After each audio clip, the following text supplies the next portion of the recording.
அன்பு நட்புகளுக்கு இனிய வணக்கம். இன்றைய திருக்குறளும் மென்பொருளும் அதிகாரம் புலவி, குறள் எண் 1309.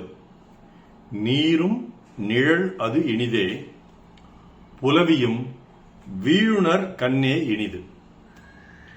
நிழல் உள்ள இடத்தின் அருகில் நீர்நிலை இருந்தால் இன்பம் அழிக்கும். அதுபோல் பொய்க்கோபமும் அன்பு கொண்டவரிடத்தில் இருந்தால் இனிக்கும். Pseudo anger would be nice if it is there with those who truly love like the shadow near the water. என் துடிப்பா, நிழல் அருகில் நீர் இருத்தல் இன்பம், அன்புள்ளத்தில் ஊடல் இருத்தல் பேரின்பம். நிழல் அருகில் நீர் இருத்தல் இன்பம், அன்புள்ளத்தில் ஊடல் இருத்தல் பேரின்பம். இதற்கு கவிப்பேரரசு அவர்கள் கூறியுள்ள உரை, வேட்கை தீர்க்கும் நீர் இனியதுதான், பருக பருகச் சுவை தருவதுதான். அந்த நீரும் கூட வெயிற்சூடுபடாது நிழலின் குளிர்ச்சியில் இருந்தால் மிக இனியது. அதுபோல கலவிக்கு இன்றியமையாத புலவியும் கூட அன்பின் நிழலில் உள்ளவர்களுக்கே இன்னும் இன்னும் இனியது. பல நேரங்களில் நாம் ட்ரெக்கிங் என்று மலை மேல் ஏற்றம் செய்வோம், மலையேற்றம் செய்வோம், நடப்போம். அப்பொழுது இப்பொழுதெல்லாம் நம்ம கையில் தண்ணீர் எடுத்துக்கொண்டு குடித்துக்கொண்டு செல்கிறோம். அந்த காலத்துல என்ன பண்ணுவாங்க, காடு மலை இதிலெல்லாம் பயணம் செய்கிறவர்கள் அங்கேயே இருக்கக்கூடிய ஆற்று நீரை, ஊற்று நீரை, சுனை நீரை பருகுவார்கள். அந்த நீர் மூலிகை கலந்து வருவதாலோ என்னவோ தெரியவில்லை, சிறுவாணி தண்ணி மாதிரி மிக இனிதாக இருக்கும், வழக்கமாகவே இனிதாக இருக்கும். அப்படி இனிதாக இருக்கும் அந்த நீர் நாம் நடந்து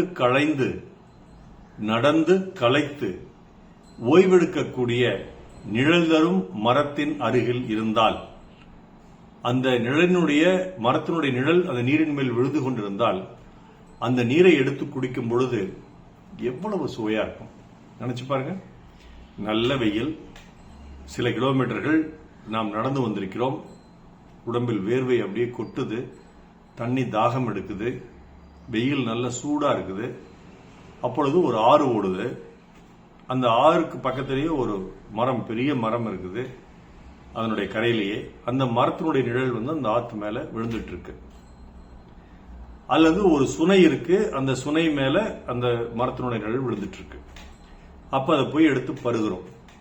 அப்போ அந்த சூட்டுக்கு ஜில்லுன்னு ஐஸ் வாட்டர் குடிச்சா எப்படி இருக்கும், ஐஸ் மோர் குடிச்சா எப்படி இருக்கும், ஐஸ் கலந்த சர்பத் குடிச்சா, ஜூஸ் குடிச்சா எப்படி இருக்கும், அந்த மாதிரியான ஒரு இன்பம், ஒரு சுவை அது கிடைக்கும். குடிச்சோடனே நல்ல படுத்து தூங்கிட மாட்டோமா அப்படின்னு நம்ம நினைப்போம். அந்த மாதிரி தான் இந்த ஊடல் என்பது, புலவி என்பது அன்பு உள்ளம் கொண்ட தம்பதிகள் இடத்திலே இருந்தால் மட்டும்தான் இனிக்கும்.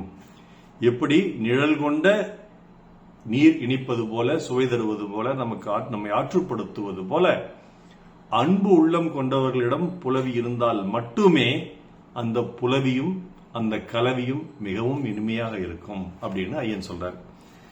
இதுக்கு ஒரு பாட்டு, இது பாட்டு நான் கேட்கும்போது, அந்த காலத்துல நான் கேட்கும்போது எனக்கு ரொம்ப பிடிக்கும். என்ன காரணம்னா, இது ஒரு நாடகமே நடத்துற மாதிரி இருக்கும்.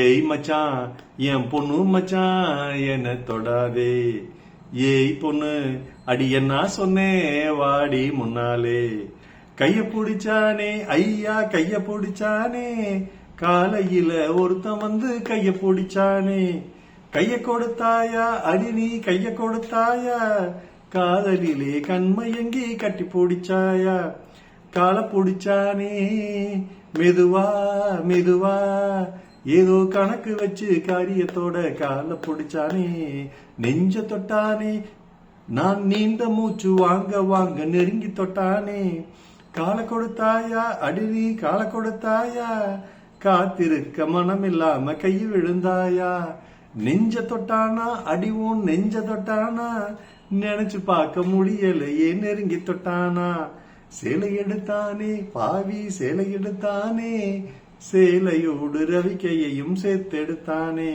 நாணங்கெட்டவளே அடியே நடத்த கெட்டவளே, உன்னால் நானும் கெட்டு போகும் முன்னால் திருப்பி விட்டவளே, அடி போதுமடி ஒரு தலைமுறைக்கே புத்தி வந்ததடி. இது வரைக்கும் ஒரு நாடகம் நடந்துட்டு இருக்கும். அதுக்கப்புறம் தான் கிளைமேக்ஸ்.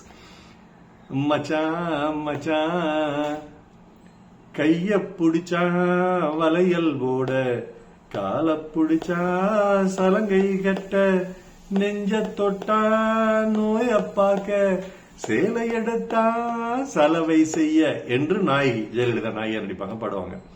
அதுக்கு உடனே புரட்சி தலைவர் எம்ஜிஆர் தான் அதுக்கு நாயகன். அவர் சொல்லுவாரு, ஏமாத்திட்டு நல்லா ஏமாத்தி போட்டேன் அப்படிம்பாரு. அவன் வந்து அப்படியே ஷாக் ஆகி நிப்பா, அதிர்ச்சி அடைஞ்சானா நம்ம தானே அவனை ஏமாத்துறதுக்காக இந்த மாதிரி ஒரு நாடகம் நடத்தினோம், அவன் நம்ம ஏமாத்திட்டான்னு சொல்றானே அப்படின்னு ஒரு ஷாக் ஆயிடுவா. அப்பதான் அவர் பாடுவாரு, அடிப்போடி கண்ணு எல்லாம் தெரியும் அடி எனக்கு முன்னாலே, சும்மா போக விட்டு நடிச்சேண்டி கோபத்தை போலே. இதுதாங்க அங்க வந்து கிளைமேக்ஸ் அந்த பாட்டுல. கோபமாக அவர் அப்படி நடிச்சிருக்காரு. அத வந்து அவளும் புரிஞ்சிருக்கா, அவளும் புரிஞ்சிருக்கிறான். அதனால அங்க ஒரு ஊழல் நாடகம் நடந்து இன்பம் அங்க வந்து நிழலில் இருக்கும் நீர் போல இனிக்குது. அதைத்தான் வள்ளுவர் சொல்றாரு, நீரும் நிழலது இனிதே புலவியும் வேலுனர் கண்ணே இனிது. நாள் சிறக்க நற்றமிழ் வாழ்த்துகள். மருத்துவர் ராம செல்வரங்கம், ரிஷியம் சேலம் கள்ளக்குறிச்சி. நன்றி. டாக்டர் செல்வரங்கம் குரல் யூடியூப் சேனல் ஷேர் பண்ணுங்க, லைக் பண்ணுங்க, கமெண்ட் பண்ணுங்க, சப்ஸ்கிரைப் பண்ணுங்க. வணக்கம்.